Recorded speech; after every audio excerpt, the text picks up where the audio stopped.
par exemple Mandela lokola bandobela mingi aleka lokola mutu moko ndenge balobaka gang moko boye oh le plus vieux prisonnier du monde asala nekaka 27 ans mais Kimbangu asali 30 ans donc il faut tout réécrire l'histoire. Abonnez-vous sur notre chaîne YouTube Kadhafi Mboumoudi pour ne rien manquer.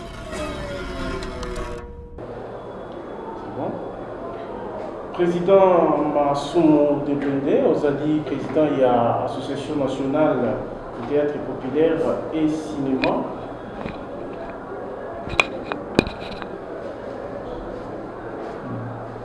Président Massoumou Debende, Ozali, président ANTPC et Association nationale du théâtre populaire et cinéma.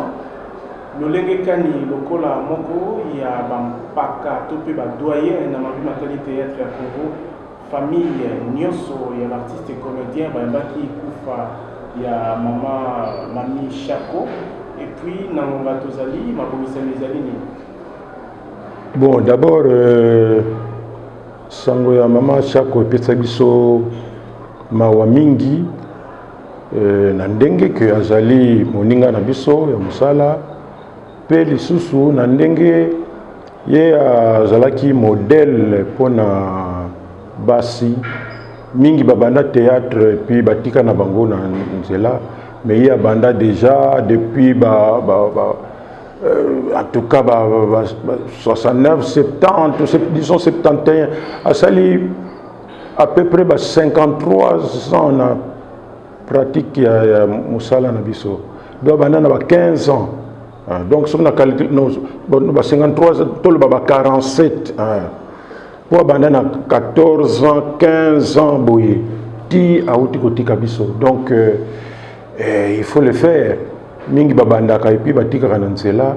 Et puis, bon, Azako Linga Musala, il était bien envers tout le monde. Abanda kana théâtre classique, tant théâtre populaire, et Lingala Eko Banda. Et à comme que ça le 2 mais mingi théâtre populaire en Lingala. Alors si qu'on y a toujours préparé Milulu plutôt le Milulu te programme il y a ba obsèque naie mais biso ndenge to salaka to zelaka liboso famille asangana bayokana programme na bango ezandenge nini bongo biso to kotala ndenge ni tokota na kati ya programme wana donc lelo ilokola nazolo bana bino toza na réunion na membre ya famille parce que lobi basanganaki lelo nde bakoyebisa biso ndenge nini bango bamoni et puis biso pe tokotala ndenge nini tokota na kati ya organisation wana ndenge tosalaka. Alors pour la longueur de temps où il y a joué na théâtre puis il y a un moko ya patriarche na masolo ya théâtre populaire na Congo témoignage ni on peut garder pour na Mama Chako. Oh mais témoignage ndenge na uti koloba na bandeli sérieux azopesa na musala na ye vraiment fidélité na musala bambula na bambula azana kati et azali parmi batoyo ba pesa ka musala fale ce que lobi que telle heure et puis du point de vue rendement naie sala ka musala naie malamu regret na biso ezali surtout na kati association na biso ye mutazaki chargé ya social et puis na pona makambo tali ba organisation côté ya basi ce qui fait que ce qui même tozana feti ou bien matanga yende topesaka ba moyen pour que na baninga mususu bakina utala soki liputa nini oyo bako retenir basombi baye nango bapesi bakaboli na batu et puis to lati ndenge singilaki donc c'est un vide parce que pona komona mwasi oyo azana ba idée vraiment evanda pona musala yango bazalaka mingi te azame posé. Exact, ça posé. Mingi babandaka parfois yé na mvuya me puis bo esili. Mais yé depuis a bandi, ba jeune nyonso bazoya kokuta ye un peu net biso, ba jeune bazoya kokuta biso compte tenu à ndenge tolobi ya sérieux tozopesa na mosala na biso. Est-ce que le ministère notamment de la culture et art ils ont déjà saisi na part na bino parce que azali moko apesi mingi na secteur ndenge olobi? Oui, to informer déjà ba autorité parce que azala quand même moto ayebani mingi na mosala na biso, donc il faut pas que ba konza biso ba yokelango il faut to confirmer bango que effectivement ndeko na biso atiki biso.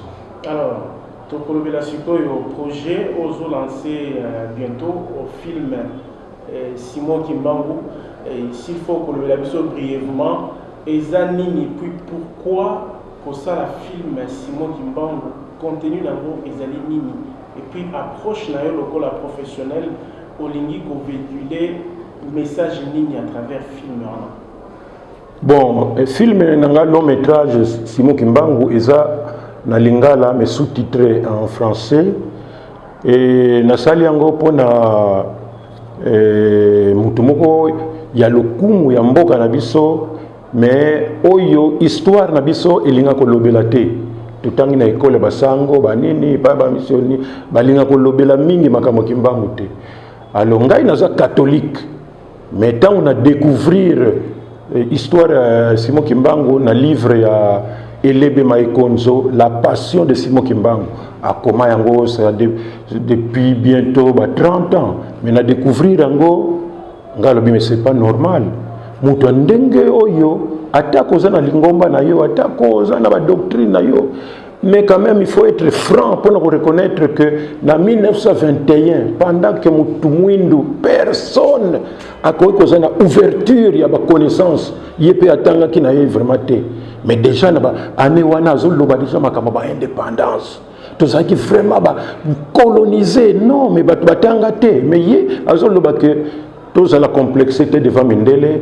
C'est vrai, Mindele bazoni yokola biso, mais attendez-le tokozwa kimpwanza tokozwa bosomi na biso mutu mwindo kokoma Mundele, Mundele akoma mutu mwindo ndenge tozomona bango ndenge bazosala wana tout ça biso pe tango tokozwa kimpwanza tokobanda kosala pe ndenge wana. Et puis Mindele bayaka wate baya wate na mboka na biso po bazolinga biso.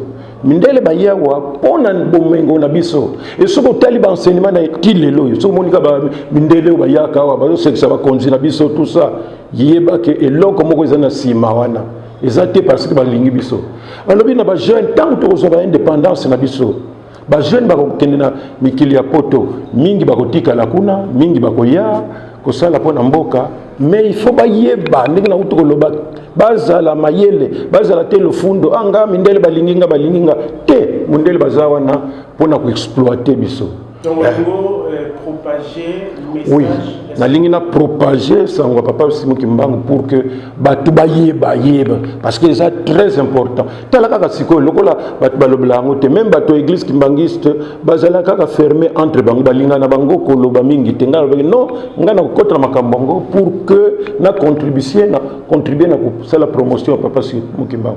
Tala par exemple Mandela lokola balobela mingi aleka lokola mutu moko ndenge balobaka gangue moko boye le plus vieux prisonnier du monde asala nekaka 27 ans mais Kimbangu asali 30 ans, donc il faut to réécrire l'histoire pour batu bayeba que donc Kimbangu asala 30 ans en prison mais ndenge nini balobaka le plus vieux prisonnier du monde Mandela qui n'a fait que 27 ans na même na so totali même Kwame Nkrumah, Lumumba, Kasavubu, Cardinal Malula, tant bazoya mvuya na 1955, 56, bazolo bila makambo, oh non, indépendance, ndenge Mindele boy tout ça, indépendance, bazoa bango lokola batu moko elikolo.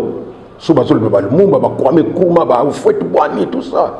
Mais en 1921, mutu moko un noir, un villageois, comme on a Simon Kimbangu, assis à l'obélagi déjà, makambo nebe, y a pas indépendance. Donc il faut tous cette histoire na place nango. Na États-Unis, Martin Luther King en 1963-64 la salilite kuna pona ko yebisa ba muindu ba bande kona biso ba noir américain baza kuna nyoko la bango na ba Mindele place bazo kende mutu muindu ko kende te yazolo bana bako te boza la calme attendez-le tokozwa égalité biso pe tokubanda ko kende kibisika wana bazo kende biso nyonso makila na biso eza moko nzambe mutasala biso nda États-Unis basala journée mobimba férié pour Martin Luther King. Mais nous sommes mais en 1921, enseignement, on est bandara déjà dans Simon Kimbangu. Je dis, je suis catholique, mais na koti na itumbawana pour que tout le monde aliénation mentale. Pour biso batumuindo, tout ça aliéné devant tout ce qui vient de l'extérieur. Makambo ya biso moko, tout le monde a comme salité. Bakombo na biso, batukutu balinga koloba bakombo te. So que même na ba bureau ko yoka ozoluka Jean-Marie, ozoluka le directeur Henri, mais bakoloba que ozoluka directeur Chiboabo. Donc il y a des personnes qui ont salité. Nini complexe d'infériorité. Aussi longtemps que tu as la complexe d'infériorité. Donc pour ce naté, dans la carte enseignement Kimbangu, j'ai pu découvrir beaucoup de choses. Tout ça là, tout ça.